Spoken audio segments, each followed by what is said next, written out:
Bonjour. Ça faisait quelque temps que je voulais partager et vous faire part de ma passion. Le basket. Raison pour laquelle la chaîne de Brainer voit le jour.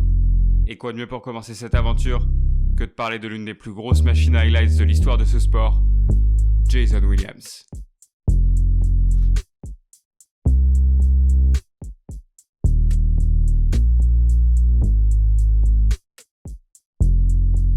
Hello à vous, on espère que vous allez bien. Aujourd'hui on se retrouve devant vous pour vous parler pendant 5-6 minutes de ce podcast qui va arriver là, parce qu'il est très particulier. On va vous présenter un projet dans lequel nous sommes tous les trois investis exactement. Et on va venir vous le présenter parce qu'il a beaucoup évolué durant les derniers mois. Et on trouve que dans le podcast que vous allez voir, on n'a pas réussi à bien le définir ou en tout cas à bien montrer les rôles que chacun avait. Et on va venir ici du coup prendre le temps de vous présenter ce projet-là. Et je laisse au principal intéressé Jean Salmon vous le présenter. Bonjour à tous, je vais vous parler du projet qui sort aujourd'hui. C'est un projet qui me tient beaucoup à cœur parce que déjà ça fait longtemps qu'on travaille dessus et parce que c'est surtout une passion que j'avais en moi et depuis longtemps que je vivais un peu seul et que j'avais envie vraiment de partager. C'est un podcast qui au final est plus tant un podcast que ça parce que c'est vraiment une œuvre complète avec une vidéo travailler, une écriture réfléchie et vraiment quelque chose qui est réfléchi dans toutes ses substances. Du coup, c'est un podcast sur le basket, dans lequel, là, le programme phare qui sort aujourd'hui sur la chaîne de Brainer, c'est un programme qui s'appelle Cast and Shoot, un programme qui va me permettre de revenir sur des joueurs qui ont marqué la NBA, mais qui font pas forcément partie d'un top 10, d'un top 100, des mecs qui ont été très forts à un moment ou des mecs qui ont eu leur rôle à jouer dans une époque, mais pas forcément les premiers noms qui vont venir en tête quand on parle de basket, quand on parle de NBA. Là, le sujet du premier épisode, c'est Jason Williams. Tous ceux qui ont suivi la NBA dans les années 2000 savent très bien qui c'est, mais c'est un mec qui se perd peut-être un peu aussi avec le temps. Et l'objectif, c'est un peu ça, c'est de revenir sur ce genre de gars qui ont eu des histoires complètement folles avec des styles de jeu propres à eux, ou qui ont marqué une équipe, une époque. Il y a d'autres projets qui vont venir par la suite. Ça, c'est vraiment le projet principal et le projet qui est un peu la base de toute cette histoire. Ce sera une chaîne uniquement sur le basket, en tout cas pour le moment, mais pour un bon moment, je pense. Et on va pouvoir analyser plein d'autres aspects de la NBA sur cette chaîne. Mais en tout cas, là, le projet qui sort aujourd'hui, j'espère qu'il va plaire au plus grand nombre qui saura trouver son public, parce que le basket en général, c'est un sport exceptionnel et qui peut procurer des émotions de fou. Et j'ai envie de faire plaisir aux gens qui sont déjà fans de basket et essayer de permettre à ceux qui le découvrent de pouvoir en apprendre plus et apprécier cette discipline qui est une passion pour moi. On travaille tous ensemble, mais on a des tâches qui sont assez définies, c'est-à-dire que moi je vais m'occuper de tout ce qui est écriture, l'acting aussi en soi pendant le tournage. Baptiste, lui, va être à la réal. Et Quentin, il va nous accompagner dans tout ce qui est technique et sur le tournage, les lumières, tout ce qui va être prise de son. Les idées de base sur les concepts, c'est moi qui vais les avoir. Après, sur comment on met en place le concept, le format, etc., c'est un truc qu'on va débattre à trois. On a voulu mettre des images là-dessus, essayer de créer une vraie identité visuelle, créer un vrai univers. C'est pour ça que le podcast qui va suivre ne peut pas sortir en l'état et tel qu'on l'avait tourné réellement, parce qu'on a dû enlever des choses qui ont évolué, parce que voilà, le fond du podcast qui va suivre reste le même, parce qu'on va parler de collaboration artistique, que ça change pas, qu'on va pas parler que de The Brainer, qu'on va parler de notre travail, de ce qui se passe quand on travaille tous les trois. Et donc voilà. Donc pour conclure, on espère que du coup ce projet-là vous plaira. On vous demande sincèrement d'aller jeter un coup d'œil, même si vous n'aimez pas forcément le basket, même si vous n'êtes pas très sport en général, parce que on a vraiment bossé dessus. Là, on ressort de la deuxième partie de tournage, pour être totalement honnête. On est à fond dedans et c'est un projet qui nous tient à cœur parce que c'est pas que du basket, c'est une vraie proposition artistique où, pour moi, selon moi en tout cas, tout le monde peut y trouver son compte dedans. Voilà, donc j'espère qu'il vous plaira ce projet. Et sur ce, je vais le dire solennellement. Jean, Baptiste, est-ce que vous pouvez me lancer ce générique ?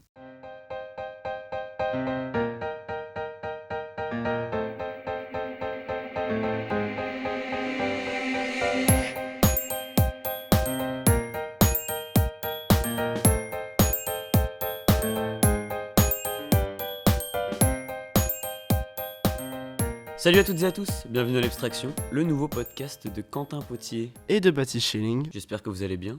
Aujourd'hui, on se retrouve avec un invité formidable, merveilleux. Ça fait beaucoup. Ouais, ça fait beaucoup. Jean Salmon, comment ça va? Bonjour, je suis très heureux d'être là. C'est vrai? Ah, c'est la deuxième personne qui C'est nous un l'a coup de fait. gueule. C'est la deuxième personne Ouais. qui nous dit qu'elle n'est pas heureuse d'être là. Mais va-t'en, en fait. Il faut peut-être se poser des questions du coup. Tu Ouais, penses je comprends. Baptiste, pourquoi t'as décidé de suivre Jean dans cette folie? Parce que avant cette folie, il y a eu plein d'autres folies. Parce que tu m'as accompagné dans beaucoup de projets avant ça. Projets de fiction, où c'est toi qui fais la musique, où c'est toi qui joues aussi. C'est moi qui te porte pendant que tu filmes. C'est vrai, il y a eu ce moment-là, un moment incroyable quand même. Très On très est grande dans anecdote. on est ça. au parc à Fontainebleau. On fait un court-métrage sur la Corée du Nord. Et je dois avoir un plan où je dois... en fait, il y a une personne qui vient devant moi qui court, une actrice qui court. Et moi, je suis là. Et je dois suivre l'actrice, mais du coup en reculant. Ce qui est très dangereux dans une forêt en réalité, puisqu'il y a plein de racines, plein de trucs qui font que tu peux te casser la gueule. Oui. Et donc j'ai cette caméra-là. Et il y a Jean qui me porte vraiment sur ses épaules.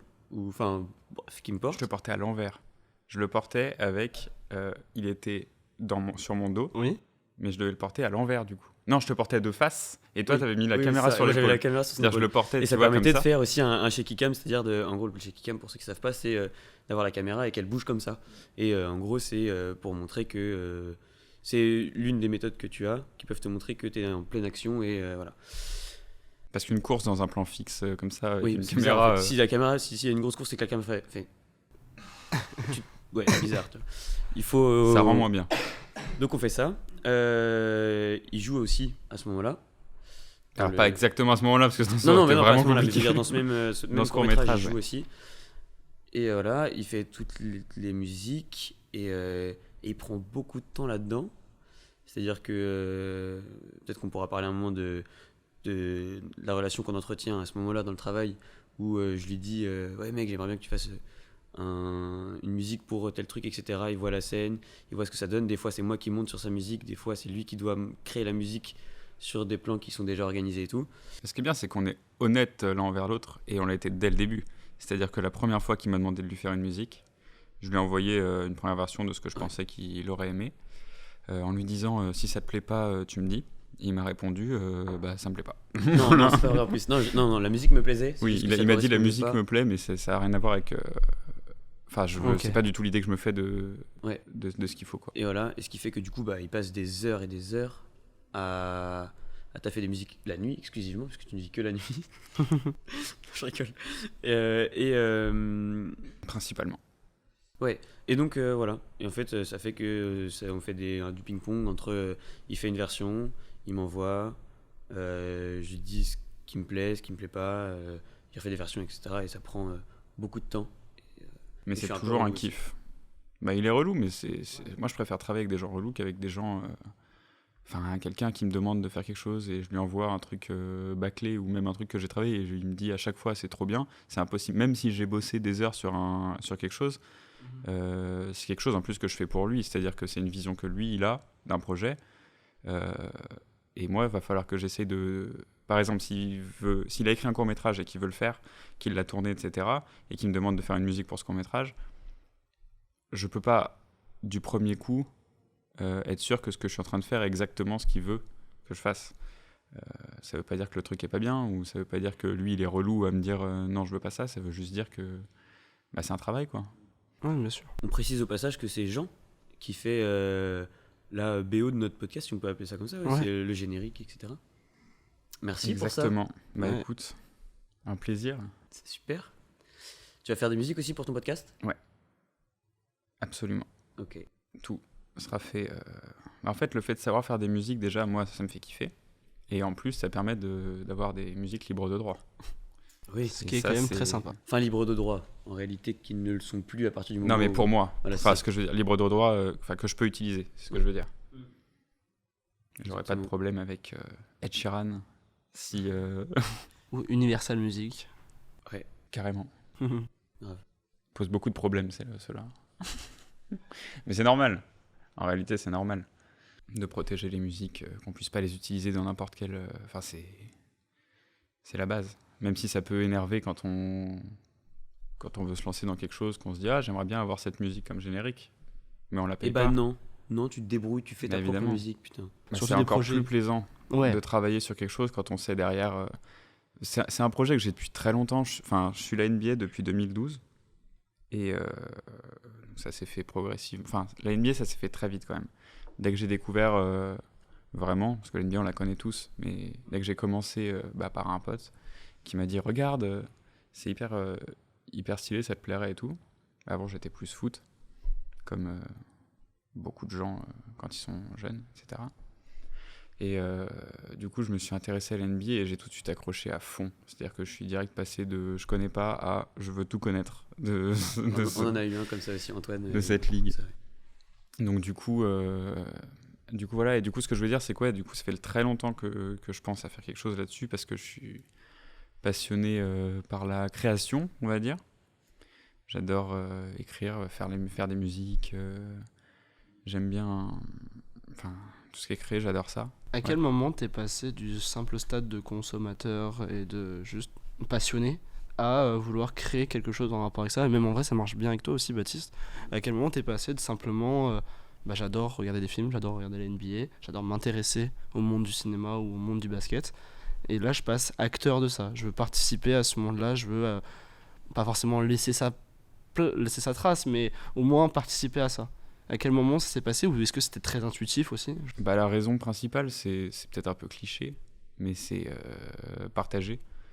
Moi, ce que je préfère, en plus, la NBA, c'est quelque chose qui est difficile à partager parce que c'est un truc qu'on vit seul la nuit dans son lit en caleçon, avec une tasse de café à la main. Mais partager, ouais, c'est le principal truc qui donne envie. Moi, ce que j'adore, c'est parler de NBA, c'est de faire découvrir à des gens la NBA, de leur raconter des anecdotes intéressantes, etc. Et ouais. D'autant plus que la NBA, c'est quelque chose que tu peux vivre beaucoup en solitaire. C'est même surtout, à moins d'avoir des potes qui viennent, vous faites des soirs entre potes, vous allez regarder les matchs ensemble, etc. Mais quand vous consommez à fond la NBA, c'est-à-dire que moi vraiment toutes les nuits, je regarde les matchs. À moins d'être en coloc avec quelqu'un, tu peux pas. Oui. Alors il y a Twitter qui est génial pour ça. Je conseille à tous les fans de NBA de se mettre à fond sur Twitter la nuit, parce que c'est l'endroit où il y a la communauté NBA FR. Je déteste ces noms. La commu NBA FR est hyper cool. Il n'y a pas trop de problèmes. Il y a plein de comptes qui gèrent la NBA Oui. d'une main de maître en France, des comptes fans de franchises. En tout cas, dans ton paradigme Twitter à toi, je veux dire, dans les Moi, trucs ouais. qui te sont recommandés aussi, parce que j'imagine que Après, je suis beaucoup de journalistes sportifs, je suis beaucoup de médias sportifs, pas que NBA, mais principalement NBA, et de gens qui parlent de NBA, peu importe qu'ils soient pro ou qu'ils soient en solo, un peu comme moi, du coup, qui font leur projet de leur côté. Et du coup, peut-être que ça me met plus en avant les bonnes personnes. Mais moi, en tout cas, mon feed Twitter, il est parfait. La nuit, c'est un kiff. Du coup, c'est cette envie de partager qui t'a permis de... Ouais, c'est l'envie de passer- partager à fond, de faire découvrir aux gens des choses. C'est le monde nous parlait de Ground. Ouais, du coup, Ground, c'est un site de sport qui va parler de sport, de lifestyle, de tout plein de choses. Alors, il y a beaucoup de lifestyle. On parle beaucoup de marques françaises. Il y a beaucoup de tout ce qui touche à l'éco-responsable, à ce qu'il faut faire maintenant plus, consommer français, etc. Mais c'est aussi du sport. C'est le maître mot, le sous-titre de Ground, c'est laboratoire sportif. Et du coup, il y a 6 mois, ils avaient posté une annonce sur Twitter en disant on cherche des rédacteurs. J'ai envoyé un message en disant salut, j'ai pas de diplôme, rien, mais j'aimerais bien écrire parce que j'adore ça. Et ils m'ont dit envoie un article pour voir. Du coup, j'ai envoyé l'article et ils m'ont dit qu'ils étaient d'accord. J'ai écrit quelques articles pour eux, du coup. Je vous conseille d'aller voir le site, il est super. Sous quel nom? Les articles que tu as écrits? Mon nom, Jean Salmon. Ok. Parce que pour tes musiques, si on veut te retrouver pour écouter tes musiques, c'est sûr. Ange, A-N-J-E. Ok. Mais ça, c'est la musique, on change tout le temps de nom quasiment. Ok. Après, dans tout ce qui est journalisme, personne n'utilise de pseudo en règle générale. Ok. Donc du coup, voilà, j'ai écrit quelques articles, un en particulier que j'aime beaucoup, c'est sur l'impact qu'a eu Allen Iverson sur la mode en NBA. Et celui-là, Qui est très intéressant. Ouais. c'est hyper intéressant aussi de voir au-delà du sport. Enfin, le sport amène plein d'autres choses que simplement le sport.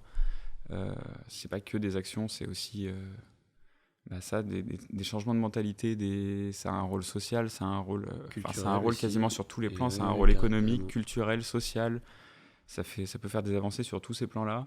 Et c'est hyper intéressant de voir ça. Il y a parfois aussi dans le basket en NBA, vu que c'est très américain, mais vous regardez dans le foot, il y a des questions géopolitiques qui se posent dans le foot. Ça fait avancer tellement de choses. C'est souvent des précurseurs surtout dans les avancées sociales. Mm. Et la NBA est à fond en ce moment, en plus, dans les Black Lives Matter, tous les mouvements comme ça, ils soutiennent beaucoup plus maintenant d'ailleurs. Par les joueurs et aussi par les franchises et même la NBA en général. Et c'est hyper plaisant de voir ça en vrai. Et toi, Baptiste, du coup, comment ça s'est fait, ce déclic? Comment ça s'est fait? Moi, depuis que je suis tout petit, je voulais être comédien ou acteur de cinéma. Et en fait, j'avais pas trop la possibilité de participer à des castings parce que mon père avait été comédien quand il était plus jeune, que c'est un milieu qu'il connaît un petit peu et que donc, enfin qu'il connaît. C'est plus vraiment le même milieu en même temps maintenant parce que c'était il y a pas mal d'années quand même, mais en tout cas, il sait ce que ça peut être et à quel point ça peut être cassant. Surtout pour un jeune qui est en train de se construire. Donc il n'était pas tellement pour que je participe à des castings, etc. Malgré le fait que je continue le théâtre. Ou en tout cas, il n'était pas pour que je fasse ça jeune. Et donc, moi, ça me donnait envie Je voulais quand même jouer dans des films et tout. Et du coup, j'essayais d'écrire des petits films avec mes amis et tout. Avec toi, quand on était Oula, un beaucoup bout plus de jeune. temps. Et avec d'autres. Et donc, à force d'écrire, etc., de me renseigner sur la réalisation, de regarder plein de films aussi, parce que c'est un truc qui m'a, moi, beaucoup, qui est omniprésent pour moi. Et donc, en fait, à force de faire tout ça, j'ai commencé à apprécier être derrière la caméra, écrire, réaliser, et c'est à partir de ce moment-là que, du coup, fin collège, je savais que je voulais faire ça. Et qu'après, j'ai travaillé du coup avec d'autres gens, pas dans le cinéma, mais dans la vidéo, dans l'art et tout. Ok, intéressant. C'est comme ça que c'est fait. Et tu le savais très bien. Oui. Toi aussi. Comment? Je parle pas français. Non, c'est intéressant. Moi, je sais pas si le fait d'avoir fait ce podcast, c'est pour moi un déclic ou pas, ou est-ce que c'est un pas vers ça. Je sais pas. Je sais que ça quoi, tu veux dire? est-ce que vous avez passé ce simple, parce que j'ai consommé des podcasts, c'était ça de quoi on parlait, et maintenant je passe. Ah oui. Je passe derrière, De l'autre côté. devant la caméra. Bien sûr. Ouais. Et je sais pas si c'est pour moi un déclic absolument énorme. Je sais que ça me plaît énormément de faire ça. Et après, est-ce que je ferai ça toute ma vie? Je sais pas, tu vois. Alors que vous, j'ai l'impression que c'est quelque chose qui vous anime énormément et que vous êtes persuadé que vous allez faire ça toute votre vie. Ouais. Tu vois ce que je veux dire ou pas? Ouais, bien sûr. Je sais que j'ai eu beaucoup de... Enfin, je sais que ce podcast était très important pour moi et que ça m'apporte beaucoup de choses. Ça, j'en suis sûr. Mais en même temps, ce qu'on fait dans le podcast, tu vas continuer de le faire toute ta vie, quoi qu'il arrive. Ouais. Que ce soit dans le podcast ou pas, en réalité, ce qu'on fait, je veux dire, on parle, quoi. C'est vrai qu'on on échange discute, entre nous, discute avec des etc. gens. Et le seul truc C'est qu'on tout. fait de plus que dans une discussion classique, c'est qu'on le partage Exactement. à d'autres gens qui sont pas ici avec nous. C'est tout. Donc, en quelque sorte, je veux dire, ça va continuer à exister, au moins dans ton cercle à toi.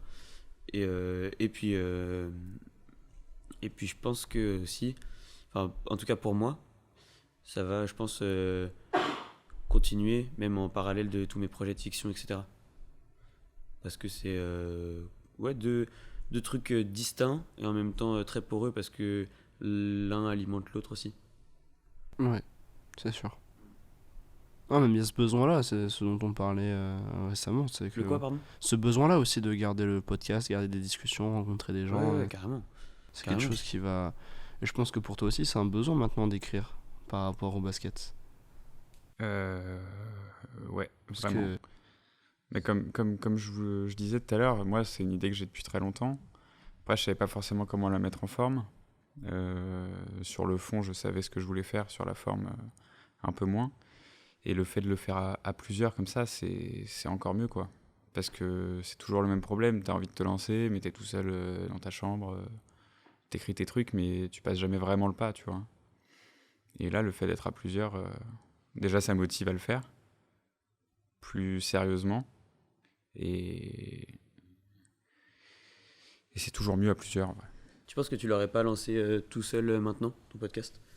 Si... En fait, le truc, c'est que quand je suis tout seul, je sais pas si c'est. En vrai, je pense que c'est commun à quasiment tout le monde, mais quand t'es tout seul, tu te remets tout le temps en question et tu passes ta vie à te dire non, mais je vais pas le sortir maintenant parce qu'il y a des trucs qui me dérangent encore dans ce que j'ai fait, bien etc. sûr.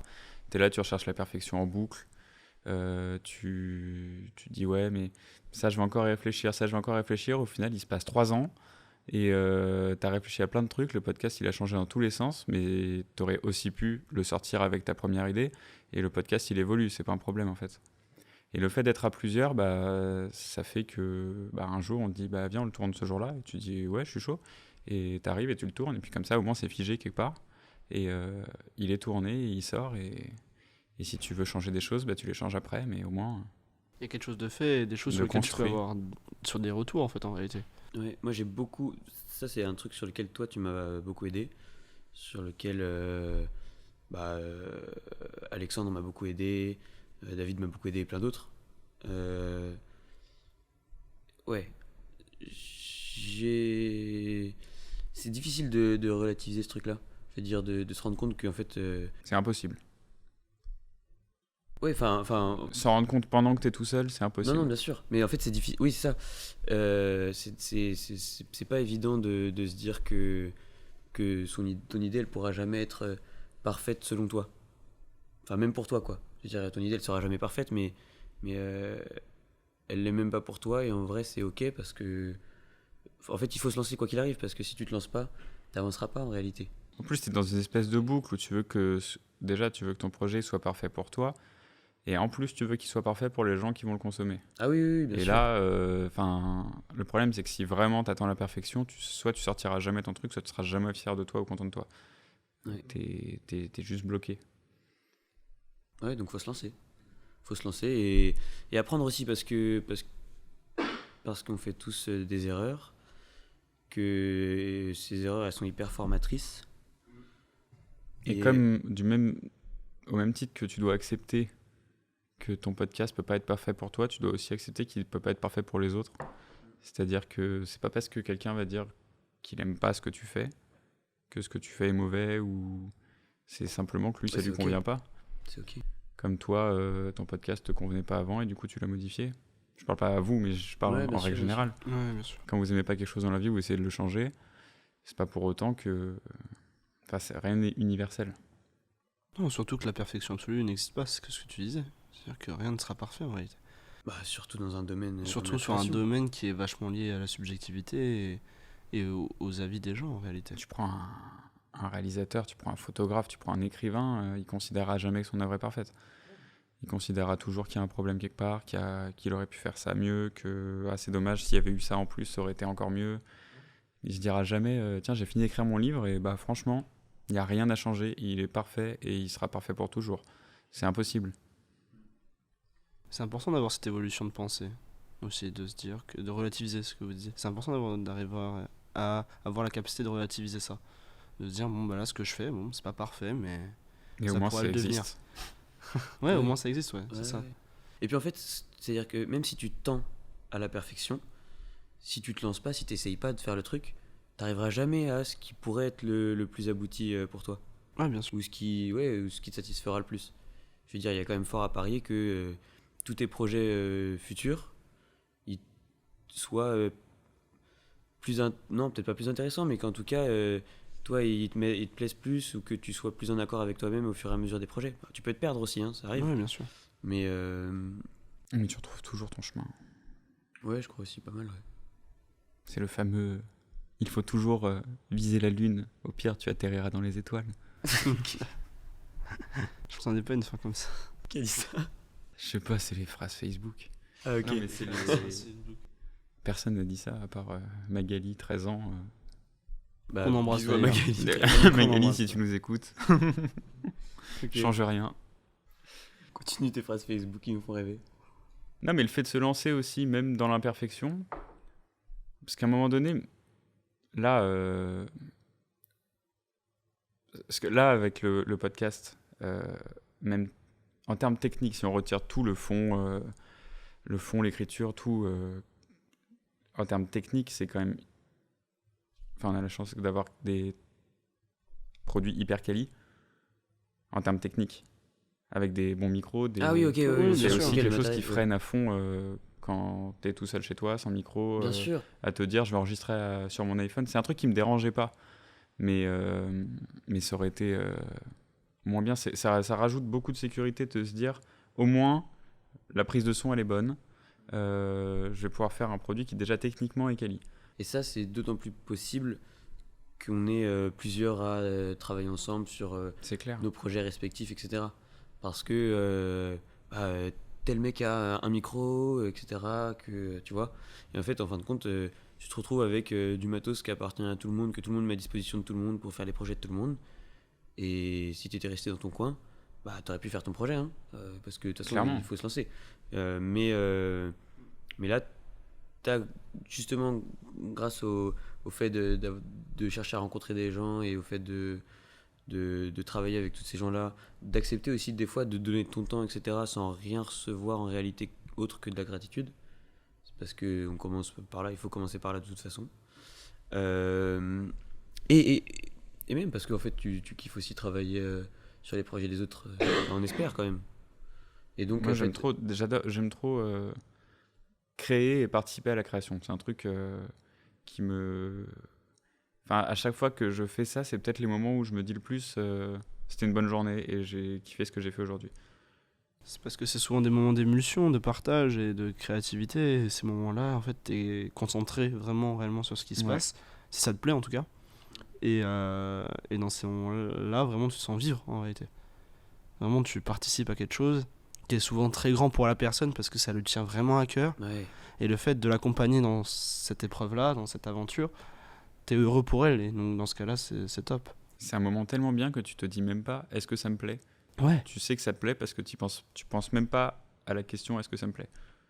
C'est-à-dire, quand tu rentres chez toi, tu te poses aucune question, juste tu sais que tu as fait un truc qui t'a fait kiffer. Ouais, mais c'est aussi un truc à relativiser. Je veux dire, parce que c'est un moment qui est justement hyper particulier pour la personne qui est à l'initiative du projet, qui veut le voir être mené à son terme, parce que la personne, elle cogite le truc depuis beaucoup plus de temps que ce que tu imagines déjà. Et à la Ah, fin, le sûrement. produit il est fini et tout le monde a testé, c'est ça? Non, pas. Non, mais c'est possible. Ouais, non, c'est possible. Non, mais je parle même genre dans le processus de création. Quand toi, t'es avec quelqu'un, etc., faut te rendre compte aussi que, tu vois, par exemple, tu te lances dans un projet, imaginons que tu te lances dans un projet de film avec un mec. Le mec, il a écrit son truc et tout, il est à fond dedans et tout.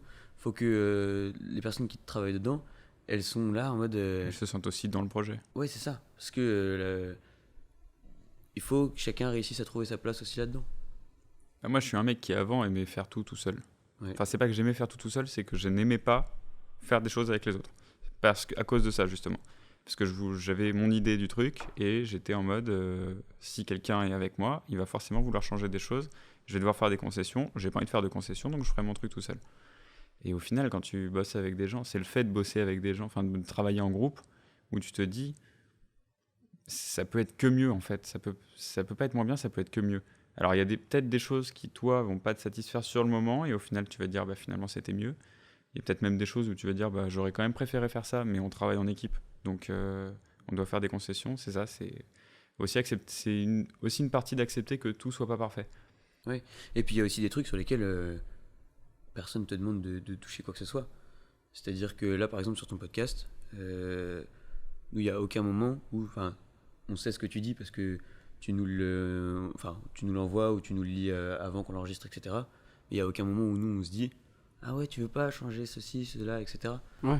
Nous on t'accompagne juste dans ok, tu vois, typiquement premier épisode, ok, comment tu poses ta voix, on est là en mode viens, on fait plusieurs essais, viens, on teste, etc. Et voilà. Mais en réalité,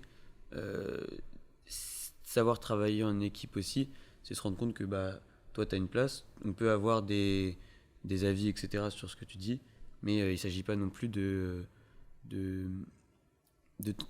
changer ton truc. Enfin, tu vois ce que je veux dire? Vous voyez ce que je veux dire? Oui, bien sûr. Tu peux toujours le garder pour toi en quelque sorte. En réalité, lorsque tu fais un film, c'est ton idée, c'est toi qui l'as écrite, tu peux toujours te l'approprier. Et après, à toi de voir si tu travailles avec un producteur qui va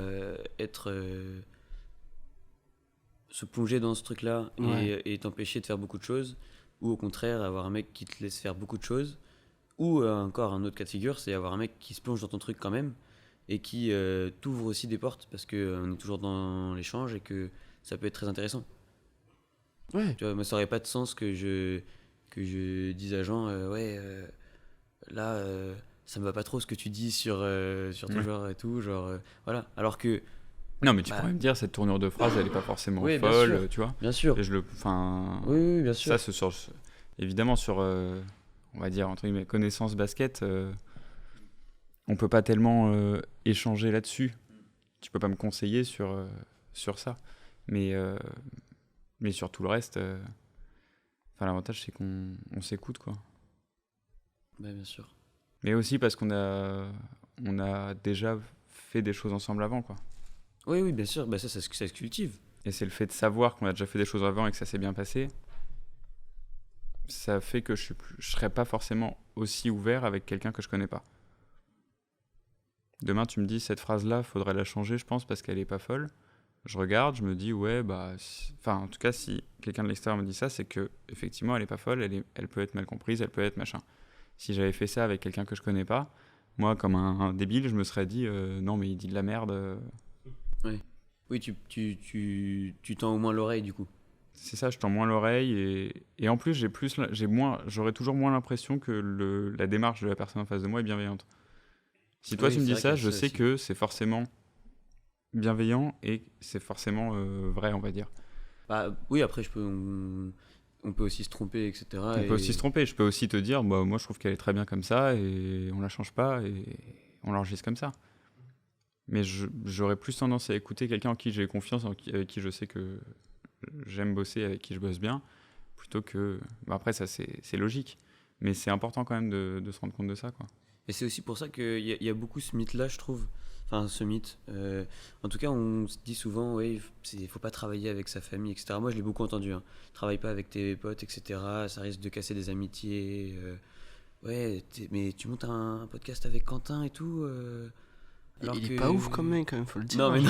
Je pense que c'était plus pour ça que le fait que ce soit ton pote. Ouais, je crois. Mais même sans parler de ça, je veux dire, les gens ils se disent c'est quand même risqué et tout.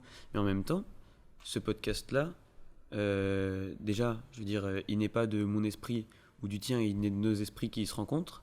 Mais même s'il n'était que de mon esprit et que je parlais avec et que je pouvais le faire avec un autre mec et que je devais choisir le mec avec qui le faire, j'aurais pas choisi quelqu'un d'autre que toi pour ce truc-là. Parce que là, toi, tu peux... Je suis à deux doigts de pleurer. Parce que toi, tu peux me dire quand il y a un truc qui te convient pas, quand il y a un truc qui te va pas, etc. Et il n'y a aucun problème, en fait. Et même s'il y avait une embrouille dans le travail, etc., en fait, une embrouille. Ou alors un point de divergence, après, on se voit, on fait... en vrai, on a été cons. Ou alors... et même pas, en fait, c'est même pas arrivé, en l'occurrence. Mais ça pourrait arriver. Ça pourrait arriver, et il y a quand même... moi, je pense que le fait de le faire avec des gens avec lesquels tu es très proche, ça fait que justement, tu peux largement plus éviter les conflits et amener les choses d'une façon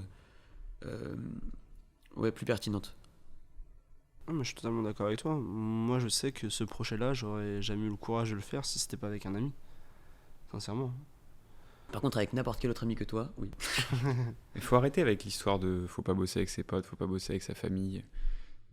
vous allez casser un truc, vous risquez de vous embrouiller, bah au pire on s'embrouille. Ouais. Mais je préfère m'embrouiller avec cette personne que de pas faire ce projet en fait.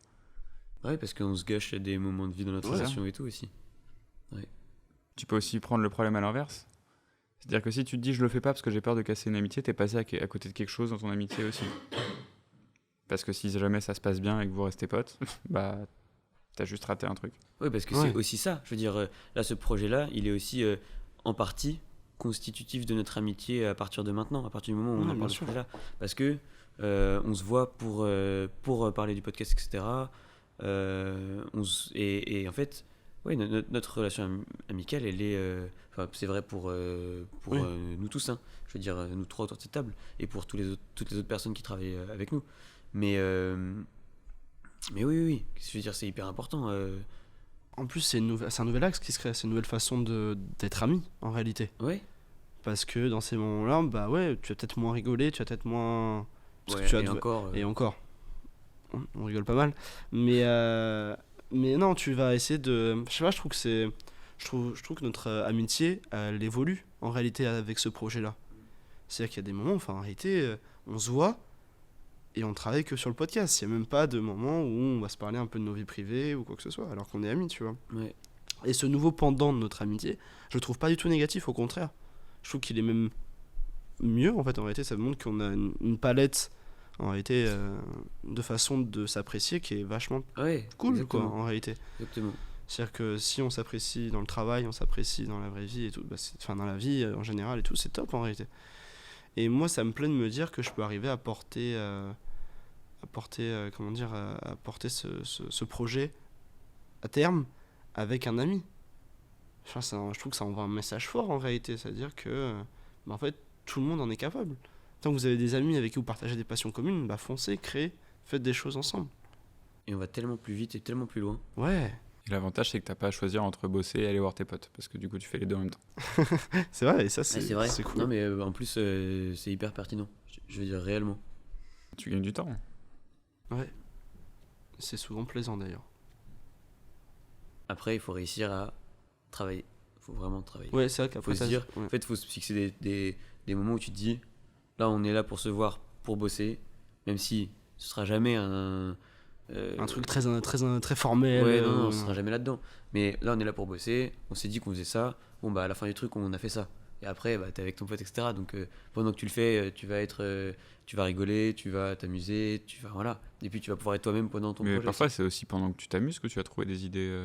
Ouais, carrément. exactement. C'est Bah pas, oui. c'est pas, enfin, ça sert à rien de se dire on se voit pour travailler, on fait que travailler, parce que s'il y a des cas où c'est intéressant de faire ça, si c'est sur des trucs vraiment, enfin, je sais pas, du montage par exemple, si vous devez monter un podcast, ça n'a aucun intérêt de partir en live et de se mettre à rigoler, parce qu'a priori, c'est quand même très terre à terre, il n'y a pas besoin de. Alors que si vous pensez, si vous voulez trouver une idée j'en sais rien, de fiction à écrire, ça n'a aucun intérêt de se dire on se met autour d'une table, et on prend une feuille blanche et on écrit et on réfléchit. Bah oui, typiquement L'idée, elle va plus venir sur des moments où vous rigolez ensemble. pour les sessions d'écriture, parce que ce qu'on n'a pas dit aussi, c'est que bah, ça nous est arrivé d'écrire ensemble, toi, Quentin et moi, Ouais. toi, Jean et moi, sur des projets, etc. À ce moment-là, pour le coup, on se dit, ça peut être, on se voit qu'on fait ça, ou ça peut être un moment où même on est, je sais pas, à un endroit X ou Y, on fait un truc, et puis, putain, il y a un mec qui a une idée de ouf, là, tout de suite dans la tête, elle pop, et puis il va voir l'autre, il fait, mec, j'ai une idée, etc. Et en fait, tu déconnectes complètement de ce que tu as fait, et de ce que tu étais en train de faire, et tu pars en session d'écriture, un truc comme ça. Ou alors, on se dit, ouais, viens, on écrit à ce moment-là sur tel projet, bah, t'écris et tout, et en fait, tu te tapes des barres pendant que t'écris, tu te rends compte qu'il y a d'un moment, le mec, il propose une idée de merde et tout. Toi, ça te fait taper une barre qui propose une idée de merde, donc tu te dis, mec, mais ton idée, elle est nulle à chier, quoi. Et ouais, et c'est ok. Et ce qui est génial, c'est de se rendre compte quand c'est un pote qui te le dit. Bon, alors, pas forcément comme ça, tu vois, si c'est une idée, si tu sens que le mec, son idée, elle lui tient à cœur de ouf, qu'il est en mode, j'ai une idée excellente, elle est incroyable. D'ailleurs, arrêtez de dire, les gens, faut que les gens arrêtent de dire quand ils ont une idée, j'ai une idée exceptionnelle. Parce que Elle est forcément exceptionnelle si tu veux le partager aux autres, donc vas-y, balance. Il va pas te dire j'ai une idée bancale, est-ce que tu veux savoir ce que c'est? voilà. Mais c'est comme ceux qui font de la musique, ils font pareil. Ils mettent une musique, ils disent mec, j'ai fait un son, il est incroyable, écoute. Ça, genre, ils vont jamais dire mec, j'ai fait un son, il est moyen moins. Mais il vaut la peine d'être écouté. Ouais. Et du coup, je sais plus où je voulais en venir. Je pense que tu voulais dire que du coup, c'était plus acceptable de se prendre un bâche. Ah oui, ouais, bien sûr. C'est plus acceptable de Je suis prendre un fort, bâche par. Ouais, t'es très fort. En fait, tu suis le podcast. Je suis le podcast et surtout, j'ai 10 minutes d'avance sur vous. Waouh. Ah, ok. Merci à tous. Merci. C'était Jean Salmon. Par rapport à ce que vous allez dire dans 10 minutes. Ouais, du coup, je disais. Ah oui, Il est dans, fort. dans il 10 est minutes. fort, hein, il est fort, tu- il est ok. fort. T'es fort, très très fort. C'est Christopher Nolan? Non, Jean Salmon. Non? Ah, ok, pardon. Enfin, C'est écrit sur le clap. Ah, C'est le même nom. ok, ouais, bien sûr. Non, je disais, pardon. Il est dissipé. Hein. on est ouais. très dissipé, mais ça me D'après les plaît. dires du prof, ouais. Oh, t'as sorti une rêve. Petite rêve, pardon, Petite rêve. excusez-moi. Non, oui, du coup, ouais, évidemment, c'est plus acceptable, enfin, en tout cas pour moi, de se prendre, c'est ce que tu disais, en fait, ça revient à ce que tu disais, c'est plus acceptable de se prendre un bâche par un pote en qui t'as confiance, parce que c'est dû à ça, qu'un mec lambda. Après, ça peut faire beaucoup plus mal aussi que par un mec lambda, parce que le mec lambda, t'es dans le déni. Il dit, mais ce que tu racontes, c'est de la merde. Tu comprends rien. Après, ça va te conforter encore plus dans ton idée de faire ce truc, alors que ce truc, c'est de la merde. Ouais, Dire, ah ouais, ça le fait chier, je le fais quand même, je m'en bats les couilles. voilà. Et puis, il y a quand même fort à parier aussi que ce soit un peu moins constructif, enfin, que ce soit, en tout cas, constructif quand c'est un pote. Des fois, ça l'est pas, hein, mais il y a quand même des chances que ce le soit. Ouais, tu vois, avec ça, par exemple, je suis dans l'ensemble plutôt d'accord avec toi, mais j'ai l'impression que parfois, le fait d'être ami avec une personne, l'objectivité se perd par moment. Ouais. Et le fait d'avoir un avis vraiment extérieur à un projet, ça peut parfois faire du bien aussi. Même Ah s'il oui, est oui. peut-être plus désagréable par moment, moi je sais qu'il y a pas mal de projets ou des idées que j'ai eues, quand j'en parlais à mes potes, c'était en mode bah ouais, c'est plutôt une très bonne idée ce que tu me dis là et tout. Et dès que j'en ai parlé à une personne extérieure, pardon, et ben il m'a dit bah c'est pas fou mec. Et il m'a dit pourquoi c'était pas fou, parce que le but c'est aussi d'avoir des critiques constructives aussi, il faut le rappeler. Et j'ai, tu vois, ça m'a permis de relativiser vachement ça aussi. Je pense que les deux sont nécessaires, mais moi personnellement je préfère travailler quand même avec des gens avec qui je suis proche. Tu vois, comme je te disais tout à l'heure, Baptiste, pourquoi j'aime bien travailler avec lui, c'est aussi parce que on va se dire quand c'est nul. Ouais. Il y a Oui. aussi des potes qui te diront toujours ouais, super mec, top, Ouais. Ouais, mais fonce là-dedans, mais même alors si- qu'en vrai, c'est pas ouf. Même sans parler de ça, le fait que par exemple vous soyez tous les deux dans un projet, le projet vous paraît incroyable à vous deux, du Ah coup oui, vous oui. avez pas de recul aussi, tu vois. ouais, mais, Ouais, mais c'est pas grave en fait, au pire on le fait, si ça nous fait kiffer, Ouais, non, ça bien sûr, plaira non, pas, c'est ça. et- Mais Tu là vois vu qu'on était dans bien sûr, ouais. dans la discussion vis-à-vis du fait de recevoir des critiques, etc. Tu vois. Ouais. Après, Après, en l'occurrence, enfin, plus ou moins à chaque fois qu'on fait un projet, chacun, même quand c'est pas un projet qu'on fait ensemble, on s'envoie le truc ou on se dit, etc. On donne. et d'ailleurs le fait de travailler avec une personne différente ou extérieure, à qui t'es pas très proche, ça donne une pression qui est différente aussi. Ouais. Pour travailler. Moi je sais que par exemple quand on a préparé le podcast, bah, j'avais une petite pression parce que t'étais mon pote et j'avais pas envie de te décevoir et le projet me tenait à cœur, et, tu vois. Mais je sais que j'ai aussi une autre pression quand c'est quelqu'un d'extérieur parce que je veux pas non plus paraître pour le mec qui travaille pas ou quoi que ce soit, tu vois. Les deux sont viables. Je sais pas si j'en Ça, préfère. c'est une peur qui vient du collège, parce qu'au collège, je travaillais pas sur les exposés, ça c'est sûr et certain. J'étais un passager clandestin. Non, mais ouais. Je sais que la... Mais par contre, c'est un truc où je dois être réellement honnête, c'est que la pression que je ressens pour travailler avec toi est beaucoup moindre que celle de on a un grand projet à travailler avec des élèves de l'ISEG et tout, on doit rendre un truc. C'est aussi une question d'ambiance. Ouais. Quand t'arrives au travail, tu te sens vraiment au travail? Ouais. Déjà, est-ce que tu dis je vais au travail? Non, tu vois. Oui, c'est vrai. Tu vas dire je vais bosser Ou avec alors- Baptiste. Tu vas Ou pas alors dire, tu le dis juste parce que. Moi, je le dis à mes parents des fois. Moi je le. Ouais, c'est-à-dire que je le dis aux gens qui sont pas capables de comprendre. que c'est du travail. Moi, ouais, c'est ça, ouais. Ouais, ou que quand tu. Enfin, que du coup, quand tu fais ça, t'es pas dispo, quoi. Ouais. Je veux dire. Ouais, ça c'est vrai ça. Ça, c'est un délire. Si tu Ça, dis les- que tu veux bosser sur un truc les pour- gens, à toi, ouais. pour toi, sur un projet comme ça, qui est pas vraiment les études ou le travail, Un truc qui te les fait gens pas ils sont en chier. mode Ouais, mais ouais mais je peux t'appeler? Ouais, Non, tu tu vois peux genre quand même je peux venir t'appeler? boire, Non, on est en train d'écrire pour le podcast. Ouais, donc je peux t'appeler.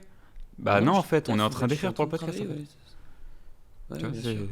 Il y a il y plein a- de il y a gens qui plein de- comprennent pas ce truc-là. C'est comme si en mode un truc qui nous faisait kiffer, bah vu que c'était pas une labeur, bah ouais, t'es dispo. Non, mais en fait, c'est du kiff. c'est aussi un côté. Pas un vrai travail, tu Ouais, vois. c'est-à-dire, tu souffres pas il faudrait que tu fasses Ouais. presque de la peine à la personne en mode trop. Ouais, en mode, ah, non. ah, merde, putain, je suis désolé pour toi quoi. Bon bah on s'appelle après, tu vois. Ouais. Non. Mais c'est aussi humain parce que c'est normal de se dire, ok, il travaille, mais en fait, il y a le côté, il est pas avec un patron, il est pas avec, il est Ouais. tout seul, il peut prendre une pause quand il veut, donc il peut prendre une pause pour m'appeler.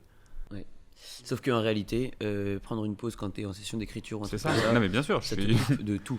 je suis à fond d'accord. Enfin, genre, Ouais, non, bien sûr. T'as des moments où on a écrit pendant 9 heures d'affilée, pendant même plus que ça. C'est jamais arrivé. Ah si. Sarcasm. La blague. Pour l'anecdote, quand même, ce mec, Ouais. un soir, il m'appelle, il me Non, mais dit pour dire à quel point. Parce que là, à je quel peux point répondre à ça, je quoi. suis vraiment un mec qui suit tout le temps. Je suis tous les plans.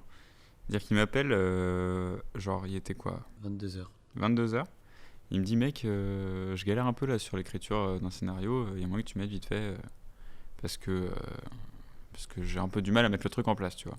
Je lui dis, bah, pas de souci, donc on s'appelle, et je commence à voir avec lui pour l'écriture du truc. Et tu vois le projet que c'était du coup, Ah, puisque t'étais tu dedans étais aussi. là. J'étais dedans. J'ai aidé à l'écriture de ce truc, de ce projet. C'est un truc qu'on a écrit en réalité à 3 mains, Ouais. mais pas en même temps. C'est-à-dire C'est- que vous avez tous les deux écrit sur ce projet, mais pas ensemble. Pas ensemble, non. Ouais. Et du coup, 22h. J'ai adoré tes idées. Merci. Ils se le disent après, genre dans le podcast, alors qu'ils se sont vus depuis, mais ouais.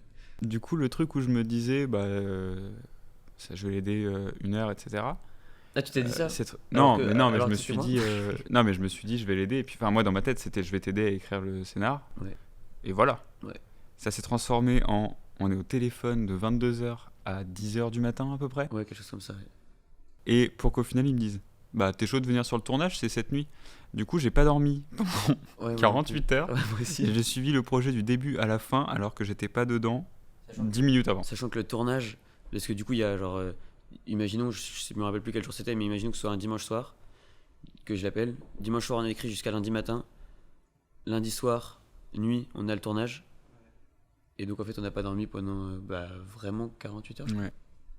Puis comme je suis un gars sympa, pendant le tournage, je disais, tu veux que je fasse la BO pendant le, pendant le tournage? J'étais comme un connard en train de la faire. Ouais, t'as pas fait que ça aussi. Non, bah non. Bah, quitte à être là, autant servir à un truc. Oui, non, c'est sûr. Mais je le fais, je dis ça en rigolant, machin, mais je le fais avec plaisir. Enfin, si ça me faisait pas kiffer de faire ça, Ouais. je t'aurais aidé 2 heures et je t'aurais dit, en revanche, là, faut que j'aille me coucher, tu vois, je me lève tôt demain. Même si je me lève jamais tôt le Mais matin. c'est vrai que c'est rarement les choses que tu peux faire pour un travail lambda quand même. Hein. Ce 22h, 10h Bah, du faut matin. vraiment kiffer, surtout quand c'est pas prévu. Et faire ça, il faut vraiment être passionné ou en tout cas être animé par quelque chose. Comment ça se fait que tous nos projets matchent? Comment ça se fait qu'à chaque fois que tu fais un projet, je suis chaud? À chaque fois que je fais ou qu'on fait un projet, t'es chaud, que toi aussi, et ainsi de suite? Comment ça se fait? Bon, je pense que c'est un peu dû au fait que déjà on sait, enfin on est un peu pareil. On est un peu pareil? On n'est pas un peu pareil dans le sens en termes de personnalité, mais les choses qu'on aime faire sont assez proches. Je pense que c'est parce qu'on s'aime pas mal aussi. Ouais. Je pense que c'est... Et Bah, que- je pense pas que ce soit ça. Bah non, parce que je te rappelle qu'il m'aime pas, Ah oui, c'est que vrai. toi tu ne l'aimes pas. Ouais.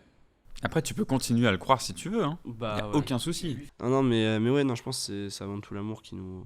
Ouais, c'est fleur bleue. Non, mais je sais pas, je pense que c'est important aussi. C'est qu'on a envie de s'envoyer des bonnes ondes en réalité, de s'envoyer Ouais, de de la la force. force. Ouais, clairement. Est-ce que je peux me permettre Non. Yes. De te poser une dernière question? Ah, redis non, fallait redire non là. Bah, C'est la réponse. Non, mais t'as envie de savoir. On arrête ce running gag. C'est la réponse dans 10 minutes. Non, qu'est-ce qui est selon toi un moment d'évasion ou d'abstraction? Et si tu l'acceptes, est-ce que tu peux nous en décrire un? Ouais. Je peux faire ça. Il me faut une petite seconde de réflexion. Est-ce que je peux tousser pendant cette seconde? Non, ça. Parce que j'ai pas toussé depuis le Tous début. frère, tous. Pardon. L'alcool. Oh, il m'a fait peur. Je me suis dit c'était premier degré. Waouh. Attention, l'abus d'alcool est dangereux pour la santé. À consommer avec, Avec modération. modération. J'ai pas un moment où je me dis putain là je suis en train de m'évader, tu vois. Je fais pas de yoga, je fais pas de... Avant, parce que maintenant j'en fais beaucoup moins, mais avant, mon vrai moment à moi, je partais faire du basket tout seul par exemple. Je prenais une balle, je mettais mes écouteurs, ma capuche et je partais faire du basket genre au terrain à côté de chez moi. Et ça c'était vraiment un moment fou, mais maintenant j'en fais beaucoup moins. Les croisés, tu connais? Non, je rigole. Non, en vrai, c'est un peu ça. C'est déjà parce que j'ai peut-être moins, entre guillemets, le temps, même si en soi, je pourrais le trouver. Mais je me blesse beaucoup quand je fais du basket. J'ai une cheville très fragile. Comme Stephen Curry, je n'ai que ses chevilles, pas son shoot. Mais du coup, voilà, j'y vais moins. J'ai aussi moins de potes autour de moi qui vont faire des baskets. Avant, l'époque où je faisais du basket 8 heures par jour et je m'en passe, c'était vraiment, je faisais que ça. Et là, du coup, j'étais pote qu'avec des gens qui faisaient du basket tout le temps, on se voyait tout le temps. Maintenant, j'ai quasiment plus de potes qui font du basket. J'en ai qui en regardent, mais j'en ai pas qui en font. Mais avant, ça, c'était vraiment mes moments où j'étais moi avec moi-même et il pouvait rien se passer en fait. Enfin, tu sais, c'est le truc cliché de t'as un problème, tu prends ta balle et tu vas faire des dribbles, tu vois. Enfin, non mais Ouais, non, bien sûr. même un truc con, mais quand tu fais du sport, t'as pas ton portable déjà. Non, c'est vrai. Donc forcément, c'est un moment où t'es vraiment tout seul. Parce que même si t'es tout seul chez toi sur ton lit, t'es sur ton portable, t'es avec, même ou avec un livre, mais avec ton portable à côté. En soi, je suis sûr que tu ressens que t'es pas tout seul quand même, que tu peut être sollicité par n'importe qui à n'importe quel moment. Quand tu fais du basket sur un terrain vide, sans ton portable, il y a quelqu'un qui peut arriver pour jouer au basket à la limite, mais Ce sera tout. Ouais. c'est le max qui peut t'arriver. Et ça, c'était vraiment mes moments avant. Après, maintenant, des moments où... L'écriture ou pas? L'écriture, ouais, c'est un moment où je me retrouve... Aussi, quand je suis en train d'écrire seul, c'est un moment où je me retrouve à fond tout seul. Et... Après, pour être honnête, j'en ai beaucoup des moments comme ça. Parce que, en fait, c'est peut-être aussi pour ça que j'arrive pas tellement à en citer un, c'est que j'en ai beaucoup. Étant donné que je vis principalement la nuit, c'est un environnement qui est tellement différent. Ouais, qui est propice au fait de faire abstraction du En monde, fait, des t'évader gens, en etc. permanence, en fait. En fait, tu rêves, mais en étant réveillé la nuit. Parce que, enfin, t'es tout le temps dans ton monde à toi. C'est le principe des gens qui vivent la nuit beaucoup. C'est souvent des gens qui sont un peu dans leur monde. On précise que tu vis un peu le jour quand même aussi. De temps en temps, par Ouais, de exemple, là, temps on en est temps, le jour. ça m'arrive. Oui. Mais après, je fais un travail qui fait que je travaille la nuit aussi. C'est vrai. Donc, ça me cale sur des rythmes de nuit. Mais bon, après, j'y vais la nuit déjà avant. Mais ouais, rien que le fait d'être la nuit déjà, ça change complètement. Enfin, t'as pas de voiture qui passe dehors, t'as personne qui est réveillé chez toi. Tu vis quasiment seul en fait.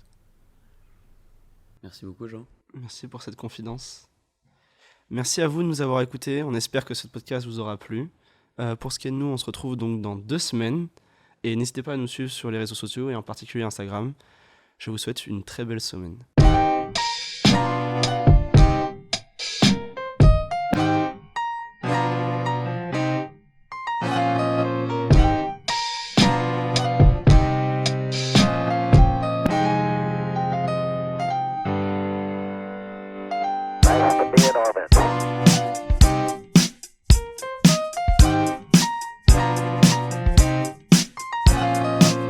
Discovery, go and throttle up.